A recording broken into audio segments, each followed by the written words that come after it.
Mhm.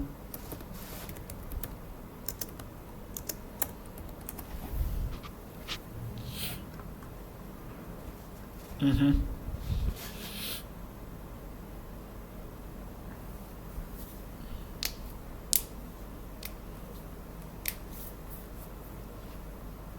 Mhm.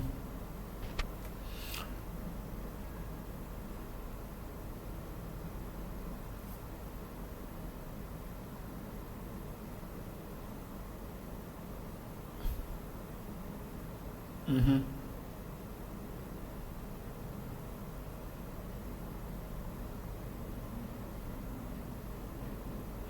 Ok, ok. Mais comment je dis ça? Peut-être que vous n'avez pas, peut-être que vous n'avez pas bien compris sa question, bien son intervention.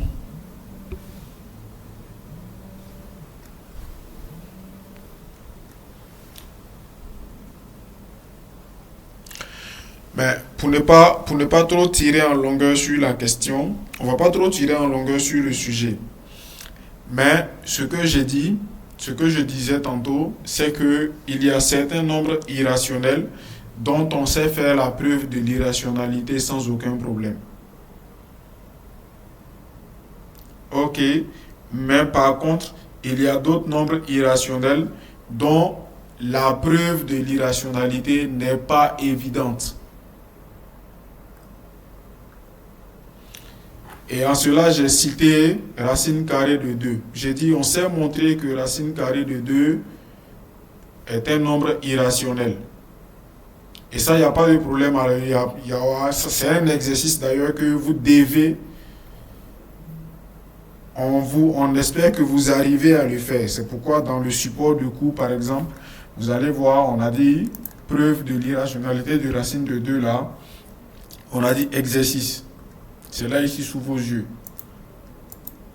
On a dit exercice, irrationalité des racines de 2 parce qu'on espère que vous arrivez à le faire. Donc, il y a des nombres comme ça. Et d'ailleurs, quand vous allez, je pense, en algèbre, normalement, vous allez en parler. Vous allez voir qu'au-delà de, non seulement racine de 2 mais tant qu'un nombre entier naturel, petit n,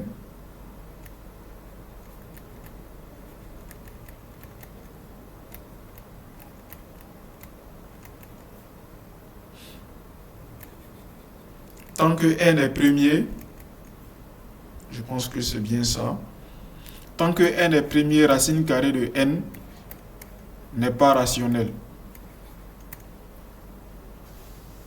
Donc, tant que n est un nombre premier, racine carrée de n est un nombre irrationnel. Pour dire que ce n'est pas seulement racine de 2, on cite racine de 2 comme un exemple. Mais au-delà de racine de 2, racine carrée de 3 par exemple, il est irrationnel. Racine carrée de 5, il est irrationnel. Donc tout cela, quand on sait faire la preuve pour racine carrée de 2, on sait aussi faire la preuve pour tout cela sans aucun problème. Maintenant, ce que je dis, c'est qu'il y a certains nombres irrationnels dont la preuve de l'irrationalité n'est pas évidente. Pour ne pas dire très clairement, dont la preuve de l'irrationalité, pour le moment, en tout cas, nous, en ce qui nous concerne, en L1 ici, là, on ne sait même pas faire la preuve. Parce que quand on va commencer à faire la preuve de l'irrationalité de E, par exemple, et qu'on va dire, bon, on va voir E comme limite d'une série, somme d'une série.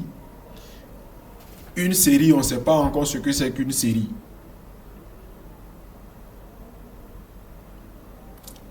Voilà, bon, oui, allez-y.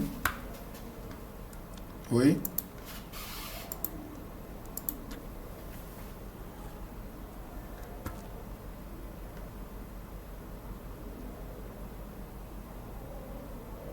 Mhm, mhm,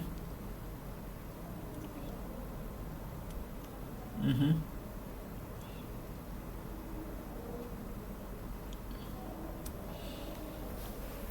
Donc, je retourne la question. Pourquoi est-ce que je retourne la question? Vous allez comprendre. Je retourne la question à tout le monde. Est-ce que, comment je dis ça?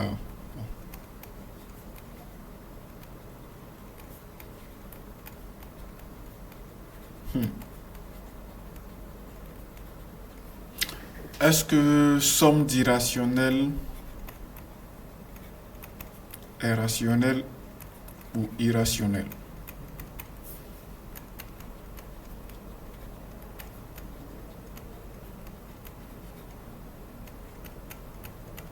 On reprend la même question aussi avec produit.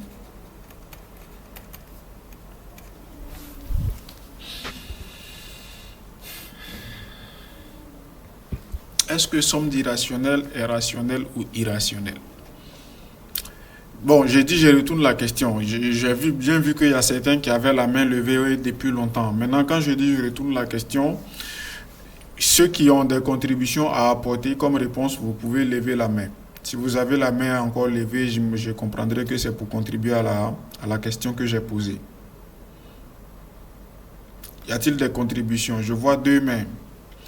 Monsieur Sébastien, Madame Sanfo Faridatou, Madame Confé Dorcas aussi. Des contributions pour la question qu'on a posée.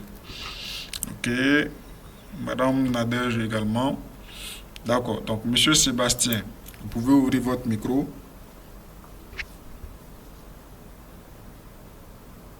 Allez-y.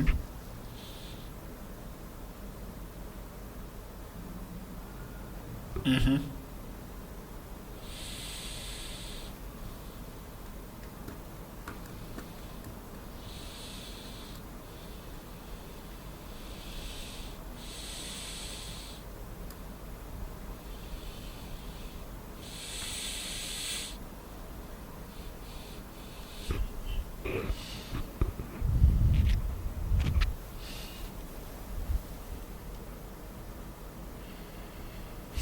Vous dites qu'au niveau de la somme, ça donne toujours irrationnel, c'est ça? Bon, on vient de dire racine carrée de 2, il est irrationnel, c'est ça, non? Donc, je vais dire x égale racine carrée de 2, il est irrationnel. Et je vais prendre y égale moins racine carrée de 2. Lui aussi, il est irrationnel, non? X plus y, ça vaut quoi? Est-ce que 0 est irrationnel? Bon.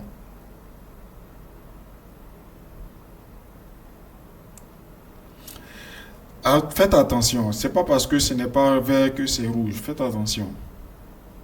En fait, c'est ça. C'est à ça que vous devez faire attention. C'est à ça que vous devez faire attention. Oui, exactement. C'est pourquoi j'ai commencé par dire je vous retourne la question pour voir vos réactions en fait. C'est pourquoi j'ai commencé par dire je vous retourne la question. On vient de dire ici la somme de deux rationnels est deux irrationnels. Voilà x et y qui sont deux irrationnels. Leur somme est nulle. Leur somme est entière. Donc leur somme est rationnelle. Mais voilà deux autres irrationnels. Z égale racine de 3. Celui-là, racine de 2. Celui-là, racine de 3. X plus Z, c'est quoi? C'est racine de 2 plus racine de 3. Est-ce que vous savez dire que celui-là, il est rationnel?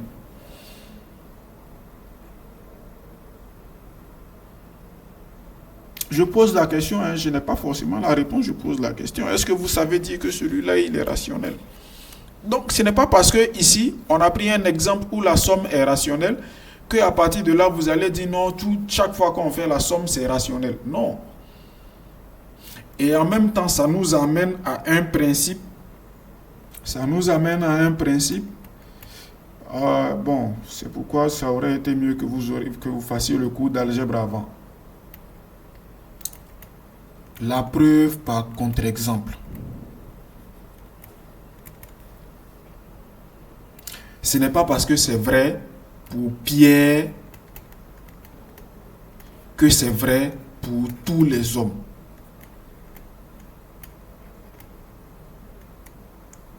J'espère que je me fais comprendre. En fait, je suis en train de vouloir insister là-dessus parce que ces genres de questions-là reviennent assez souvent.